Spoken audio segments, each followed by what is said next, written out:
નમસ્કાર મિત્રો, સ્વાગત છે તમારું આજના એક નવા વિડીયોમાં। આજે આપણે વાત કરીશું કે શ્રાદ્ધ પક્ષમાં તર્પણ કરવાથી પૂર્વજોને શેની પ્રાપ્તિ થાય છે। જાણો બ્રહ્મ વૈવર્ત પુરાણ અનુસાર। તો એ પહેલાં જે મિત્રો ચેનલ પર નવા છે તેમને ખાસ નમ્ર વિનંતી છે કે વિડીયોને લાઇક, શેર અને ચેનલને સબસ્ક્રાઈબ કરવાનું ભૂલશો નહીં। તો ચાલો શરૂ કરીએ આજનો આ મહત્ત્વપૂર્ણ સ્ટોરી વિડીયો। શ્રાદ્ધ પક્ષમાં તર્પણ કરવાથી પૂર્વજોને શેની પ્રાપ્તિ થાય છે, જાણો। બ્રહ્મ વૈવર્ત પુરાણ અનુસાર ધર્મ, ભક્તિ, પિતૃપક્ષ ના પાવન દિવસો ચાલી રહ્યા છે ત્યારે આપણા પૂર્વજો ના આત્માની શાંતિ માટે આપણે શ્રાદ્ધ અને તર્પણ કરીએ છીએ।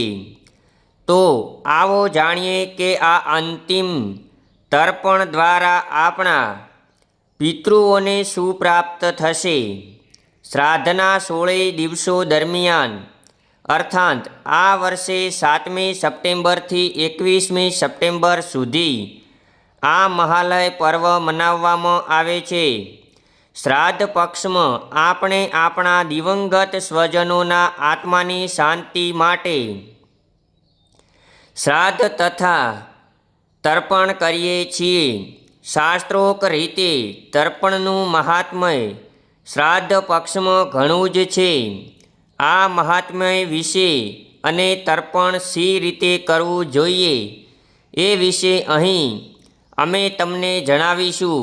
આ સાથે જ પિંડદાન કરવાથી તમને શાંતિ, સુખ, સમૃદ્ધિ અને વિદ્યા શી રીતે પ્રાપ્ત થશે એ વિશે પણ જણાવીશું। પરંતુ સૌથી પહેલાં તર્પણના મહત્ત્વ વિશે શાસ્ત્રના પુરાણ શું કહે છે એ જાણીએ। બ્રહ્મ વૈવર્ત પુરાણ અનુસાર તર્પણનું મહત્ત્વ। બ્રહ્મ વૈવર્ત પુરાણ હિન્દુ સનાતન ધર્મનો એક મહાન સંસ્કૃત ગ્રંથ છે અને હિન્દુ ધર્મના મુખ્ય પુરાણો પૈકીનો એક ગણાય છે। શ્રાદ્ધ કર્મ દરમિયાન તર્પણનું ઘણું મહત્ત્વ હોય છે। તર્પણ કરવાથી પિતૃઓ તૃપ્ત અને સંતુષ્ટ બને છે। બ્રહ્મ વૈવર્ત પુરાણમાં તર્પણનો મહિમા દર્શાવવામાં આવ્યો છે। બ્રહ્મ વૈવર્ત પુરાણ અનુસાર જે પ્રમાણે વરસાદનું જળ છીપલામાં પડવાથી મોતી બને છે, કદલી કેળમાં પડવાથી કપૂર બને છે, ખેતરમાં પડવાથી અન્ન બને છે અને ધૂળમાં પડવાથી તે કીચડ બની જાય છે, એ જ રીતે તર્પણ દ્વારા અર્પિત જળના વ્યાસકૃત કરણો આ પ્રમાણે પિતૃઓને તૃપ્ત કરે છે। દેવયોનિના પિતૃઓ માટે અમૃત, મનુષ્ય યોનિના પિતૃઓ માટે અનાજ, પશુ યોનિના પિતૃઓ માટે ઘાસચારો તથા અન્ય યોનિના પિતૃઓ માટે એમને અનુરૂપ ભોજન અને સંતુષ્ટિ પ્રદાન કરે છે। જે કોઈ મનુષ્ય આ પ્રમાણે તર્પણ કરે છે એમના દિવંગત પિતૃઓના આત્માની સદગતિ થાય છે અને જીવનમાં સુખ શાંતિનો વાસ થાય છે। આ ઉપરાંત જે મનુષ્ય આ તર્પણ કર્મને ભાવથી પરિપૂર્ણ કરે છે એને સર્વ કાર્યમાં ચોમેરથી લાભ મળે છે અને એની આર્થિક પ્રગતિ થાય છે। તર્પણ કર્મ મુખ્યત્વે 6 પ્રકારે કરવામાં આવે છે। તર્પણના પ્રકારો આ મુજબના છે। 1. દેવ તર્પણ, 2. ઋષિ તર્પણ, 3. યમ તર્પણ, 4. દિવ્ય માનવ તર્પણ, 5. દિવ્ય પિતૃ તર્પણ, 6. મનુષ્ય પિતૃ તર્પણ। તર્પણની વિધિ આ મુજબની છે।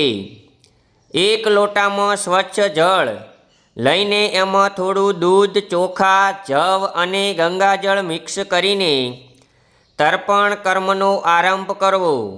તર્પણ સમયે તમારું મુખ દક્ષિણ દિશામાં હોવું જોઈએ.